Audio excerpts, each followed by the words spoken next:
The price the seller gave me was so low, I asked him to repeat it, twice. 32 acres of New Mexico high desert in Sandoval County, orange sandy soil, scattered juniper and pinon, no water infrastructure, no structures, no road access beyond a dirt track. The land appraiser had valued it at almost nothing. The previous owner had carried it on his books for 11 years without a single offer. I wrote the check the same afternoon, and what that land is worth now, 3 years later, is a number that makes people go very quiet when I tell them.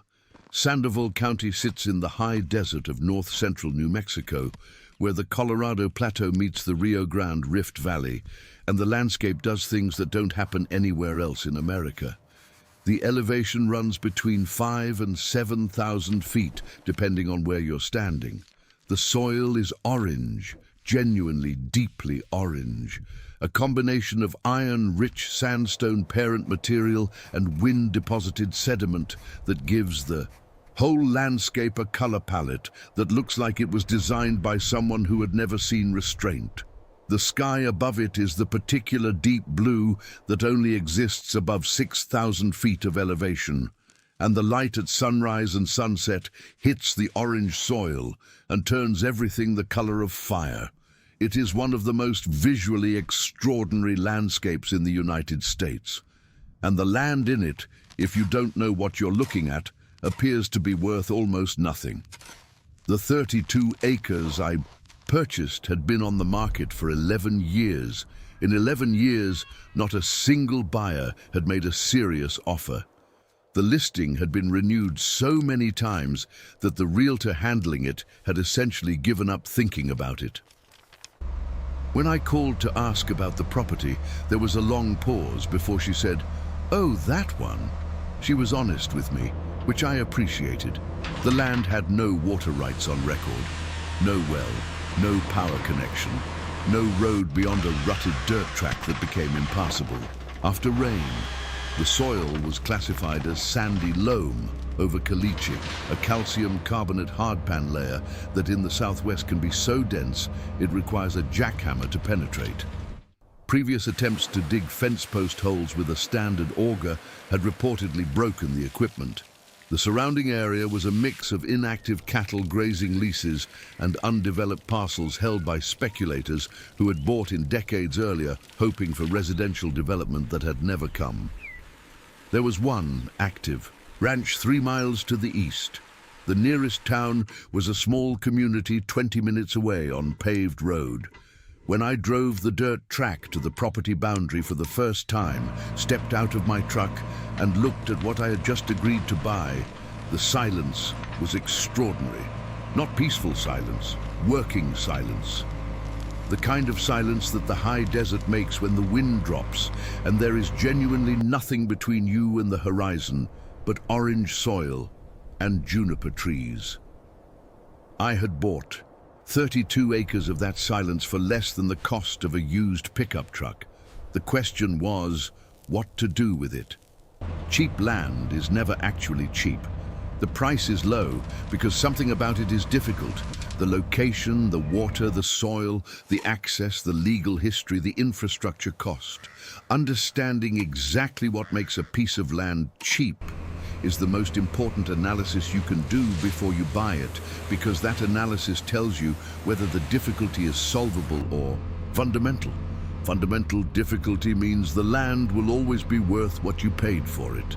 Solvable difficulty means the price represents an opportunity. I spent 2 weeks analyzing the 32 acres before I made an offer. Not 2 weeks thinking about it. 2 weeks actively working to understand every specific reason the price was low and whether each reason could be addressed. Water. No well, no rights on record. But the New Mexico office of the state engineer showed domestic well. Permits had been issued for neighboring properties at depths between 180 and 250 feet. The aquifer was there. It just hadn't been accessed on this parcel. Solvable. Caliche hardpan, present at 18 to 24 inches depth across most of the property.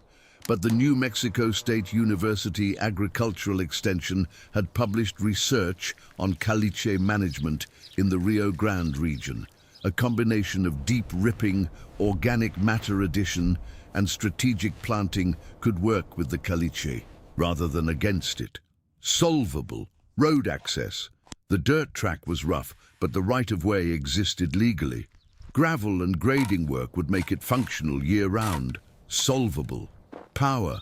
No grid connection. But solar power in Sandoval County, New Mexico, one of the highest solar irradiance zones in the entire country, was not just solvable, but potentially advantageous. An off-grid solar system here would be more reliable and ultimately less expensive than grid power for a rural property. Legal history. Clean title, no liens, no encumbrances. The land was simply unused. Nobody had done anything wrong with it. It had just been sitting. Every reason the price was low was solvable. That was the moment I wrote the check.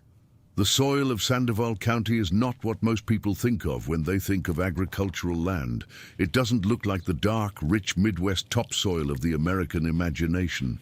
It's orange-red, sandy, visibly mineral. When you pick it up, it feels almost gritty. When dry, which in New Mexico it usually is, it doesn't hold together at all. It falls through your fingers in a stream of orange particles that the desert wind immediately begins moving somewhere else. But beneath that unimpressive surface behavior is a different story.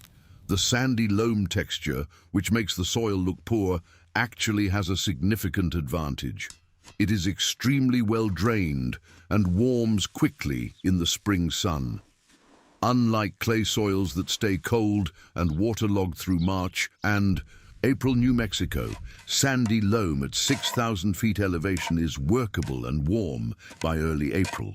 The growing window at this elevation is shorter than lower desert regions, about 160 frost-free days. But within that window, the combination of intense high-altitude sunlight, warm soil, and cool nights produces crops with flavor intensity that flat, lower elevation farms can't match.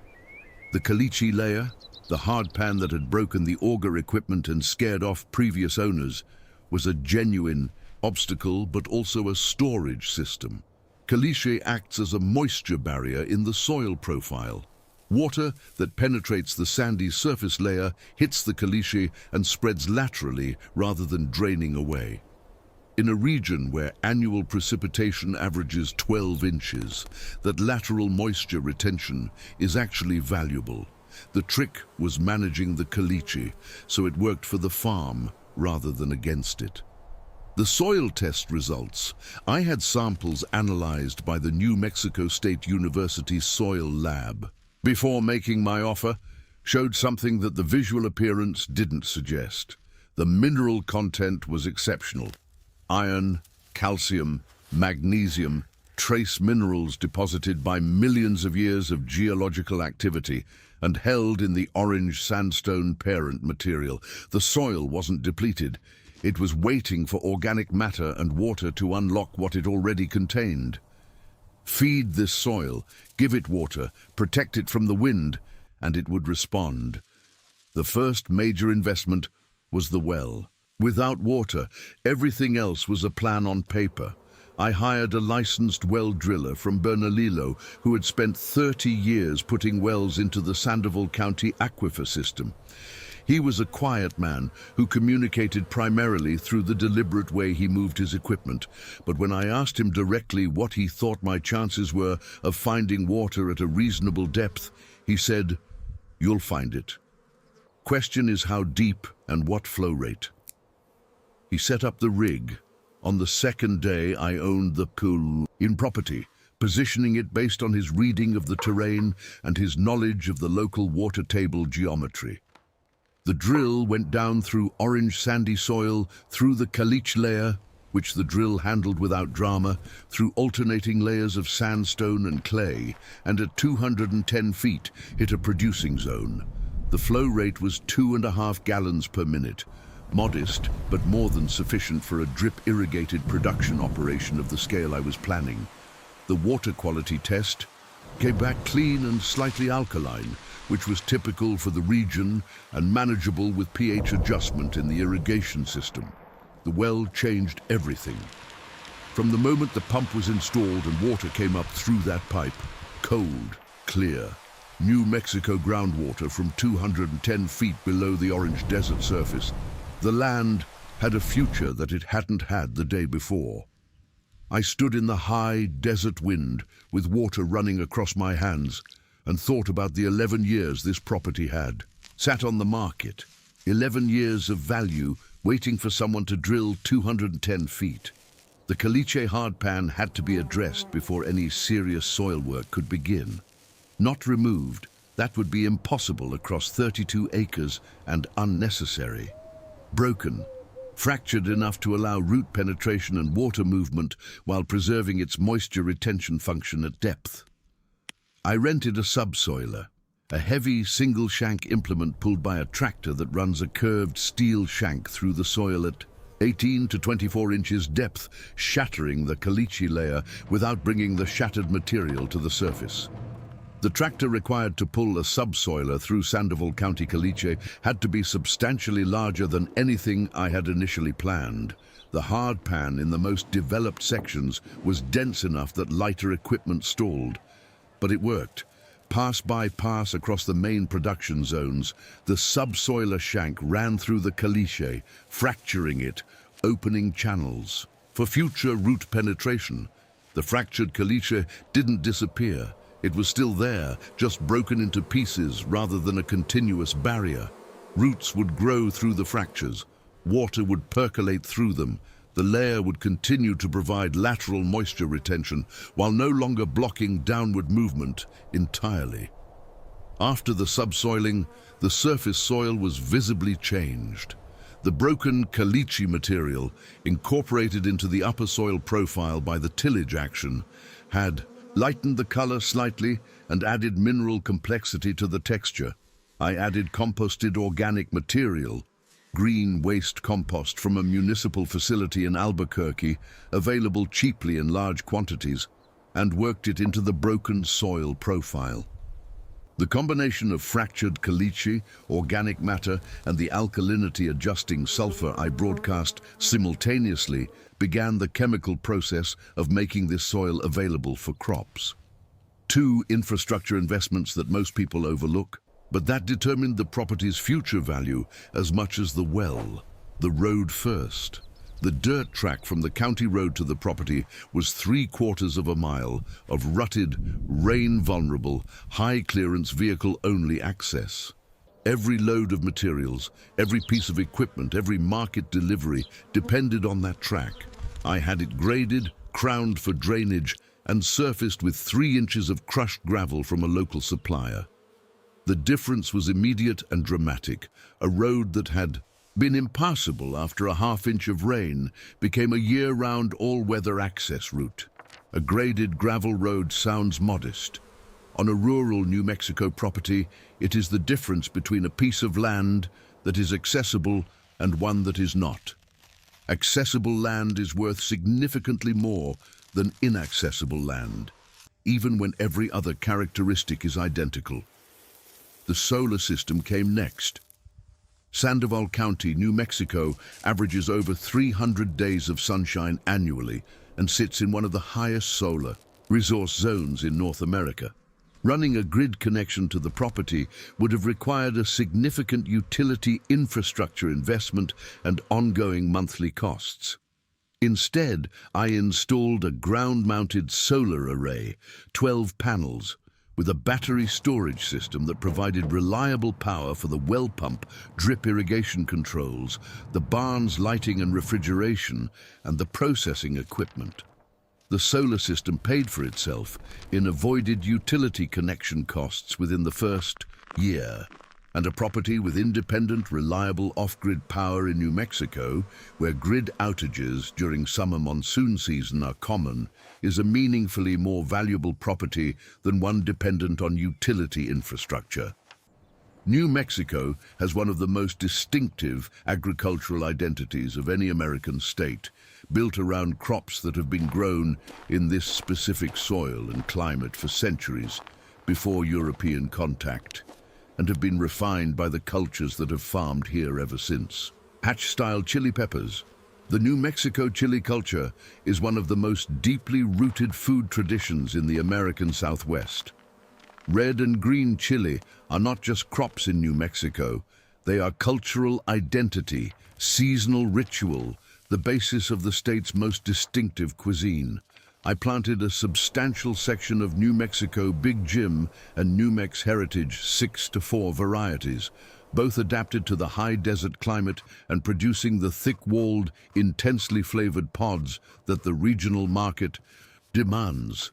At elevation with cool nights, chili peppers develop a complexity of flavor that lower elevation production cannot match. Pinto beans, the classic dry bean of the American Southwest, grown in New Mexico for centuries. The sandy loam of Sandoval County, with its exceptional drainage and warm soil temperature, is ideal for dry bean production. Pinto beans need no irrigation beyond establishment in New Mexico's traditional dryland farming areas, though my drip system allowed me to optimize their production beyond what rain-fed farming could achieve. Lavender, the combination of high-altitude, intense sun, well-drained alkaline soil, and low humidity in Sandoval County, is essentially identical to the conditions of the lavender-growing regions of Provence, France. I planted a commercial lavender section in the third year. The first harvest would come in year 2 of the planting, but the perennial nature of lavender, its extremely low water requirement once established, and the premium prices the cut flower and essential oil markets pay, made it one of the highest value per acre additions to the farm. Garlic, which, as I had learned from the Oregon High Desert Project, thrives in cold night, warm day mountain climates. New Mexico garlic, planted in October and harvested in late June, produces bulbs of exceptional size and flavor intensity from the mineral-rich sandy loam. And apple trees, the high desert orchard tradition of northern New Mexico, is centuries old. The combination of hot days, cold nights, and the particular mineral profile of the soil produces apples with sugar content and flavor that flat valley orchards cannot achieve. I planted 12 trees in the first year, a 10-year investment, but one that would compound in value with every passing season. Wind in Sandoval County is not occasional. It is structural, a persistent feature of the high desert landscape that affects every aspect of farming. The prevailing winds come from the southwest, accelerating across the flat desert terrain and losing nothing of their energy by the time they reach an unprotected field. Wind on sandy loam soil does something that wind on clay or loam soil does not. It moves the soil. Desert wind erosion, the same process that created the orange sand dunes of the Jemez foothills, will undo soil building work faster than it can be accomplished if the soil surface is left unprotected. I built a windbreak system that addressed the problem from 3 directions simultaneously.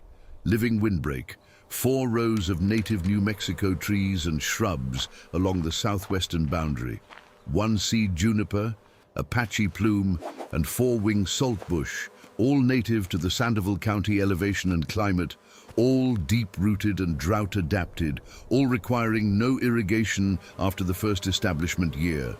Permanent mulch. Every bed in the production zone was covered with a 4-inch layer of wood chip mulch that was never removed, only added to. The mulch protected the soil surface from direct wind contact, retained moisture, moderated soil temperature, and fed the soil biology as it decomposed. Cover crops. The rotation zones were never left bare. Between cash crop cycles, a cover crop mixture of drought-tolerant New Mexico-appropriate species, hairy vetch, winter rye, and Austrian winter peas, kept the soil surface covered and protected through the wind-vulnerable periods. The combination of the three systems created a protected zone within the farm where the wind energy was reduced to something the crops could handle. The soil surface was never exposed, and the soil biology could build without constant disruption. New Mexico receives most of its annual precipitation in the monsoon season, July through September, when moisture from the Gulf of Mexico pushes northward and triggers afternoon thunderstorms across the high desert.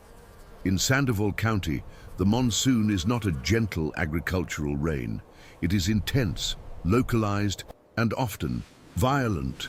2 inches in 45 minutes is not unusual, and the combination of sandy soil and caliche layer that I had been managing all year suddenly creates rapid runoff conditions as the caliche prevents absorption and the sandy surface can't hold the volume fast enough.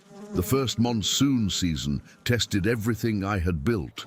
The water harvesting berms I had constructed on the uphill side of the production zones. Simple earthworks designed to slow and spread monsoon runoff rather than let it concentrate and erode, handled their first serious event without failure. The swales between the growing beds captured and held the fast-moving monsoon water, allowing it to percolate into the fractured caliche profile rather than running off the property and taking topsoil with it. The chili peppers, which had been showing excellent early growth through the dry early summer, responded to the monsoon moisture with an acceleration of growth that was visible from day to day. New Mexico chili, in monsoon season, with the combination of afternoon rain, warm soil, and intense high-altitude sunlight, grows at a pace that makes you understand why this crop has been central to this region's agriculture for centuries. The garlic had already been harvested June before the monsoons, and the cured bulbs were stored in the barn, filling it with the particular sharp fragrance of New Mexico high desert garlic that is unlike any other variety I had grown before. The pinto beans handled the monsoon well. The apple trees, young, staked, mulched, absorbed the moisture and put on visible new growth. The lavender, in its first planting year, benefited from the monsoon's timing exactly as I had hoped. Establishment moisture arriving naturally just when the young plants needed it most. Year 2 brought a late frost in May that hit the chili pepper transplants hard.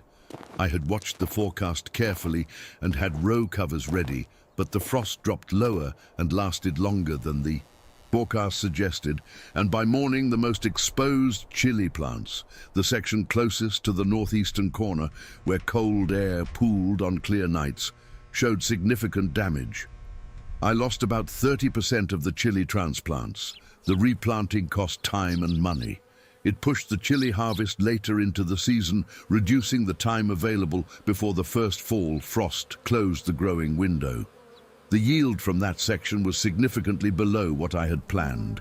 At the same time, a persistent summer drought in year 2, the monsoon arrived 3 weeks late and lighter than average, stressed the pinto beans in the dryland section. I had been managing those beans on minimal irrigation to maintain their classification as a dryland crop for marketing purposes. The drought pushed them past the stress threshold and the yield suffered. 2 setbacks in the same season. The farm journal entries from that period are short and factual, the particular compression of language that happens when you're too tired and too focused on the immediate work to write more than what happened and what needs to happen next. What kept me going through the difficult year 2 was something I hadn't planned for. The lavender. The lavender section, planted at the end of year 1, not expected to produce meaningfully until year 2 or 3, came into its first real bloom in late June of year 2. The section filled with purple flower spikes at the exact moment when the chile transplant losses were most discouraging. The smell of it, that particular combination of floral and medicinal and green that high-altitude New Mexico lavender produces, was extraordinary across the whole property on warm afternoons when the air was still. I cut the first lavender harvest on a morning in late June, bundled it in the barn, drove it to a specialty market in Santa Fe that had agreed to carry it. The price they paid was more per bundle than I had expected. The buyer told me that high-altitude New Mexico lavender, grown in conditions that closely matched French lavender terroir, was something her customers asked for specifically, and that she had difficulty sourcing locally. The lavender changed the economics of that difficult year. It didn't fix everything, but it reminded me that this land had more than one way to produce value, and that the setbacks in one area didn't define the whole. By year 3, the 32 acres of orange New Mexico desert that nobody had, wanted for 11 years, had become something with a clear, measurable, documented value that bore no relationship to the price I had paid for it. The well was producing reliably. The road was accessible year-round. The solar system was providing uninterrupted power. The caliche, fractured and amended, had become a productive soil profile in the main growing zones. The organic matter reading at the end of year 3 was 2.8%, up from less than 0.5% at the start. The water-holding capacity had improved dramatically. Earthworms, absent in the initial soil samples, were present throughout the production beds. The chile section recovered fully from the year 2 frost losses and produced its first significant commercial harvest in year 3, New Mexico Big Jim and Heritage 6-4 pods, going to a Albuquerque chili roaster who had heard about the elevation-grown small batch production through the Santa Fe market connection. The roaster called the flavor profile exceptional and asked about a long-term supply agreement. The lavender was in its second full harvest year, the plants established and vigorous, the yield substantially higher than the first harvest.